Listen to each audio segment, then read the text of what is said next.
All right, welcome back to the channel. On today's episode, it's the Luba Mini 2. Check this thing out.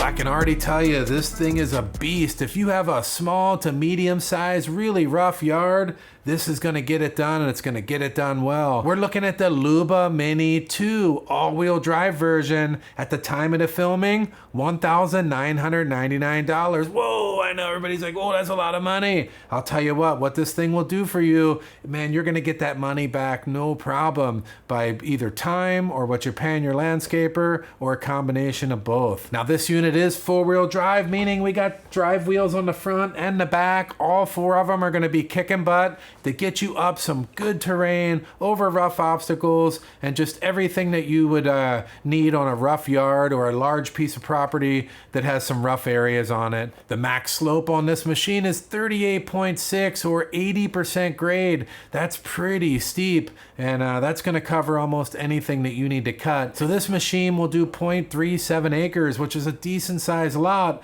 There's other machines in the product line that'll do bigger lots, and there's other machines that'll do smaller ones. So something new on the Luba Mini 2 this year is this dual blade cut system. We have this smaller edge cutting blade over here. This is a 3-blade. It cuts about 4.7 inches, and that'll get you about 2.1 inches from the nearest obstacle, like the fence or a wall or the edge of your perimeter. That's pretty cool. So that's a new addition. Then over here we got the main blade, which is a 7.8 inch cut surface, and that's going to do all the main cutting. So these two blades together are going to do a nice amount of cutting, both in the main area as well as on that perimeter cut around the edge. There's two versions of this robot in terms of cut height that you want to make sure you get the right version for the right type of grass that you have. The short version is 0.8 inches up to 2.6 inches. The high version is 2.2 inches up to 4.0 inches of cut height. All of these heights are adjusted electronically inside the app, so there's no manual adjustment on the robot. It has a 6.1 amp hour battery. That gives it both a runtime of 150 minutes between charging, and it takes about 150 minutes to recharge as well. There's also another neat feature this season, and that's called smart charging. Now I mentioned this in an earlier video about the Yuka model, but what it does in the nutshell is it enables you to only charge the battery to 80% if your yard's not that big. That way you're not overcharging the battery and running it down too low. So it's kind of a battery saving mechanism. Another neat thing is you can tell it to charge off peak. So if it's expensive at different times of the day, you can pick a charging time that's most economical for your location. This machine has the LiDAR also. This is a 360-degree laser with a 45-degree angle on the up and down side of it. It can see objects up to 196 feet away, kind of getting a layout of the property, what's what, where, how far it is, any obstacle, fence, object, anything like that. And then it moves over to the AI Vision system, which is a binocular camera. It looks ahead as the robot gets closer. It determines what that object is and what it's going to do about it. Now this gives it a 2-centimeter accuracy with its navigation, which is really cool. It also enables the ability to do AI mapping with those systems. You can drop it in the yard and it'll auto map, and I found that this works really well. The overall build quality on this, I've seen a lot of robots over the years, and I'll tell you what, there's just nothing left to be desired in terms of build quality. Everything is tough, well built, underneath looks great. Discs are, the blades are hidden within the disc to avoid clogging. Everything is just solidly built. It's got a good suspension on the front.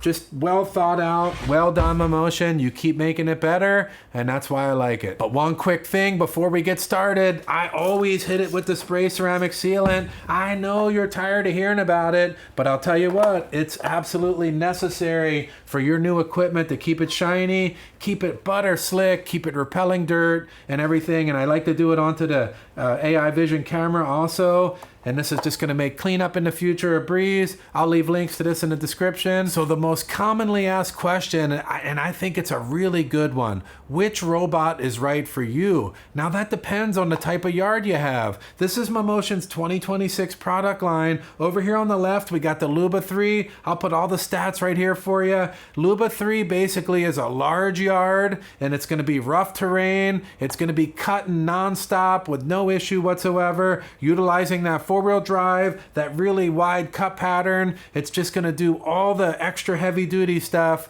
with no problem whatsoever. Then we move over, what if you have a medium-sized yard, but still all those capabilities are needed? Now we're into the Luba Mini 2 version. Now let's say you don't have any four-wheel drive needs whatsoever, and you have a nicely manicured, groomed yard, maybe some small slopes, but nothing insane. Now you're over into the Yuka Mini 2. This has the caster wheels. It's going to do the turning in place without damaging the grass. And I highly recommend, if you don't need four-wheel drive, don't get four-wheel drive. If you do need four-wheel drive and you have a medium to smaller yard, right here. If you have a big one, then you're right here. Now, I'll leave links to all these in the description. Also over on my website, I'll dive deeper into all these. And of course, down in the description, I'll have links to, I've reviewed all three of these now, and you're gonna be able to see those reviews in depth, but hopefully that puts it into perspective, what's right for you. Now, we could go on and on with the specs and the feature sets. There's plenty more in there to play with once you get your robot,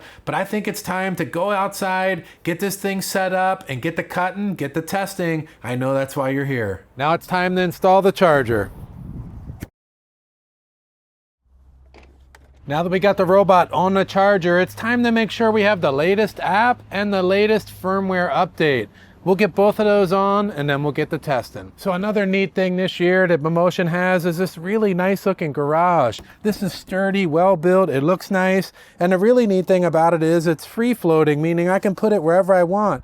Now, if a lot of elements are coming from the front, then I would scoot it forward some. If it was mainly from the back, I'd put it back a little bit. For me, this is kind of late, the mid-afternoon. I'm gonna move it about right there where it's covering 99.9% of the robot from the sun, and now we'll just screw it down with those same lawn screws. Now that we have everything installed, everything is up to date, it's time to map some zones. Now at my property, I have this upper zone, I have a lower zone, and we're gonna have a path between the two. But keep in mind, you can have sides, back, you can have multiple zones, and do it however you want. The concept's gonna be the same. And there's two ways in which we can map. One is auto mapping, which has become my favorite way to do it. With these LiDAR systems and the 3D mapping, they turn out absolutely amazing. And you can also do manual mapping, where you drive the robot around the perimeter, making your own map if you have a specialized situation that you want to do that with. But let's go ahead and start the auto mapping and see how it goes.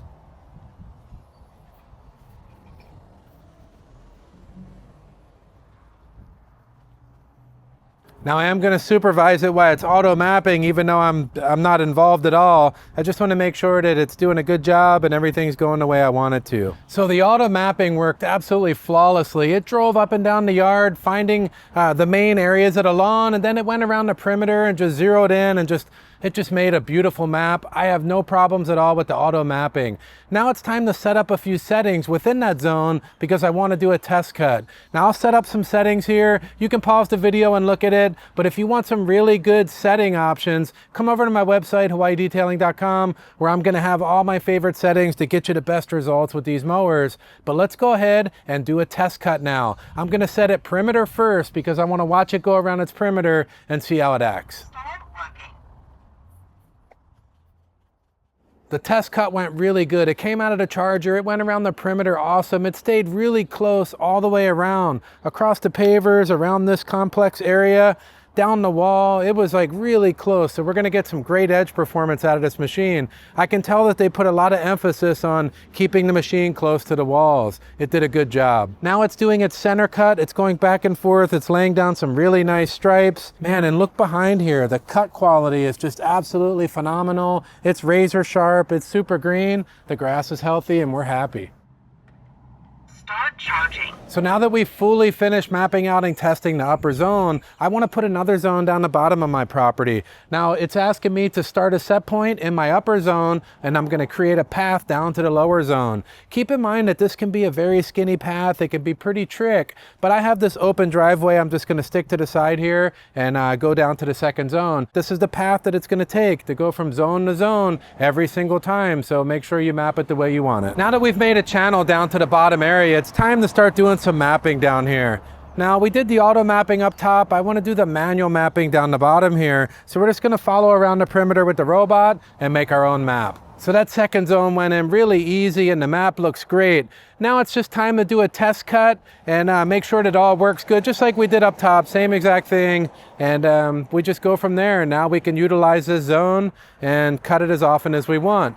I'm going to delete that zone, and I want to show you another way that we can take care of an area like this. Let's say you have an area that's kind of off to the side of your house and you just want to do it occasionally, but you don't want to make a zone. You just take the robot, drop it down in position, and then we activate drop mow. Now drop mow is just going to go around, it's going to self-map this area, and it's a temporary thing, so it's going to self-map, cut, the map will disappear, and it'll be over. This would be great for doing grandma's house, your next door neighbor, just anywhere that you want to cut that you don't want a permanent map or a permanent zone. Drop mow is your answer. So this mower did a really good job with the drop mow. It got this whole upper area just cleaned up really nice. Those steep hills were no trouble at all for the four-wheel drive. All the complex areas are all dealt with. I'm very happy with it.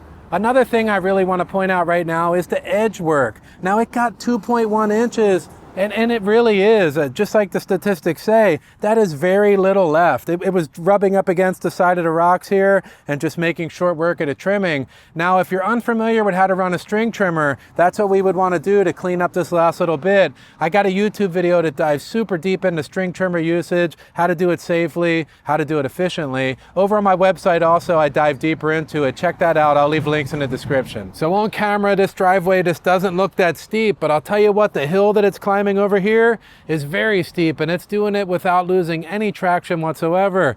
And then when we move over to this side, you can see that it crosses these rocks and just gets up the hill and makes short work of it. So if you have a hilly terrain, rough area in your property, the all-wheel drive performance of this machine is very good. So now we're going to talk about the turning ability. Now this is a four-wheel drive machine, so it has all four wheels spinning, but it's got those Omni wheels on the front, which allow it to turn in place without ripping up the grass. Next up, we got the obstacle avoidance. Now the Luba Mini 2 has a database of over 300 plus obstacles. That's a lot. That's going to be the boot, the ball, lawn furniture, pets, wild animals, humans, you name it, it's all going to be in there. Now the way the system works is it uses a 360-degree LiDAR to have a full 360-degree 3D map of this whole property. It's going to tell where an obstacle is, how far that obstacle is. As it drives up closer, it's got that dual binocular vision, AI vision on the front of it.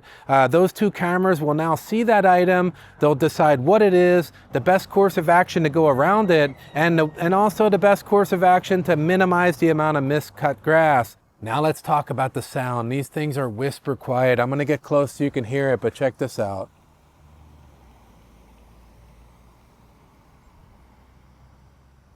It's a light hum. You might hear it from 5-6 feet away, but I'll tell you what, it's whisper quiet. And of course, let's cover the safety features on this mower. What happens when you lift it up? The front wheel lifted. Instantly the blades stop, and it's safe to touch at this point, even though I don't recommend it. All right, so what are my final thoughts with the Luba Mini 2? Now, I'll tell you what, the Luba Mini 2 is just an awesome machine all around. I really enjoyed using it and reviewing it. At 0.37 acres, this is firmly placed into the medium-sized yard, and it can favor towards a large-size yard too. That's pretty big. Now, the all-wheel drive, that's what we're here for. That's what makes this shine. And I'll tell you what, this thing just climbed hills like absolutely no problem whatsoever, and it did a great job doing a good cut on those steep hills. So if you have a medium-sized yard and it's rough with big steep hills and you're unsure about whether a robot can do the job, this one will do it. The build quality on this unit is really top notch. I don't see any issue with that whatsoever. It looks good, and they've used all good high quality components on here. The setup time was fast, and the auto mapping feature worked great. It requires very little tech ability. If you can manage through a cell phone application and kind of work with a lawnmower, you combine those two skills, you're gonna have no trouble whatsoever, and you'll be up and running in just a matter of minutes. It didn't take long at all. The cut quality with these machines is going to be razor precision, and that's because they use razor blades to actually do the cutting. Razor blades do require some maintenance once in a while. I'll leave links down in the description so that you can pick up some replacements. They're really cheap, and I recommend if you notice any diminishing cut quality, just go ahead and throw some new ones on. Noise level? You can barely hear it. Obstacle avoidance has always been good with Mammotion, and it's just getting better and better with these newer cameras and the LiDAR on the top. It's phenomenal. It works great. The edge cutting performance with this new side blade system really gets it closer to the walls and to the obstacles. You're going to get within about 2 inches of that, and it's going to require very little string trimming. I find that the quality of their application is easy to use. It's pretty straightforward. There's plenty of settings in there to play with. Again, since the early model, they keep taking the information people are saying and they're trying to implement it into updates, and it's just a constantly improving situation, and I feel like it was very straightforward and easy to use. This unit is IPX6 waterproof, so you can squirt it down with a hose, and also if it's just a light cleaning, a rinseless wash, just like I'm doing, and give it a wipe, and you're gonna find that you hardly ever have to spray water on it. It's an expensive machine. I don't want to push the boundaries on the waterproofing, but you can use a hose and rinse it down. That works fine. If you've stuck around this far in the video, I really appreciate it. Consider subscribing. Leave a comment down below if you have any questions at all about any of my videos or this particular robot in general. I'll tell you what, this robot is awesome. If you get one, you're gonna like it. Oh man, this thing is sick. I'll see you on the next one. Yeah.